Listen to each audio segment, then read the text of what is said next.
काली दह लीला करता है। एक सका की खेलते खेलते गेंद जब काली दह यानी यमुना मैया में गिर जाती है,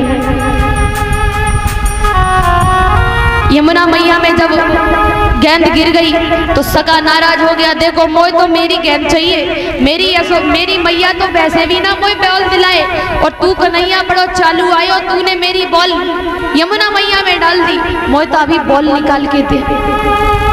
आज कन्हैया यमुना मैया में जाने के लिए तैयार हो गए हैं,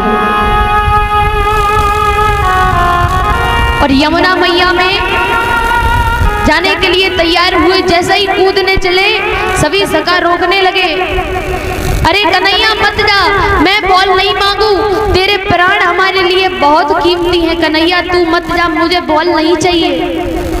पर क्योंकि कन्हैया को उसमें बैठे कालिया दह को वहां से भगाना था, तो लीला तो करनी थी, किसी की बात नहीं मानी, और यमुना मैया में छलांग लगा देते हैं। जाकर के अंदर समझाया, नागनियों को समझाया, अरे मैया आपके पति यहाँ पर बड़ा विष फैलाए हैं, बड़ी दुर्गंध फैलाई है, विषवी पूरी यमुना में फैल चुका है, यहाँ का पानी जो छूता भी है वो भी मृत्यु को प्राप्त हो जाता है। तो आपसे विनती है कि आप अपने नाग सहित इस यमुना मैया को छोड़ करके चली जाएं। बोले लाला जितना जल्दी हो सके तू यहाँ से चला जा, क्योंकि अगर ये मेरे पति उठ गए ना तो तुझे छोड़ेंगे नहीं, तुझे मार डालेंगे।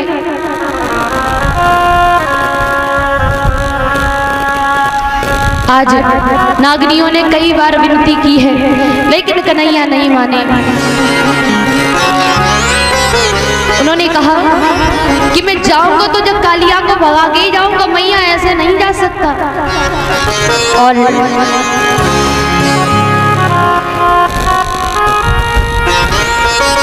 कन्हैया कालिया को जगाने लगा। जैसे ही कालिया उठा फुसकारने लगा, अरे कौन है जो मेरी यहाँ पर हमें आकर के सोने से डिस्टर्ब कर रहा है, परेशान कर रहा है, उठिए भागो यहाँ से। कन्हैया ने कहा मैं ही हूँ, मैं तुम्हें यहाँ से भगाने आया हूँ, और अच्छा होगा कि तुम यहाँ से जल्दी निकल जाओ, क्योंकि तुम्हारी वजह से मेरी यमुना मैया का जल विषैला हो गया है। यहाँ पर अगर गैया मैया पानी भी पी ले वो भी मृत्यु को प्राप्त हो जाती है, तो हो सके तो तुम जल्दी से जल्दी यहाँ से निकल जाओ। कन्हैया ने कालिया से बड़ा युद्ध किया। युद्ध करने के बाद में जब कालिया शरण में आ गया है श्याम के, तब कृष्ण ने कहा कि तुम रमणक द्वीप चले जाओ, वहां पर सर्पों को रहने का स्थान है, वहां तुमसे कोई कुछ नहीं कहेगा। कालिया ने कहा प्रभु वहां पर आपका गरुड़ हमें रहने नहीं देता।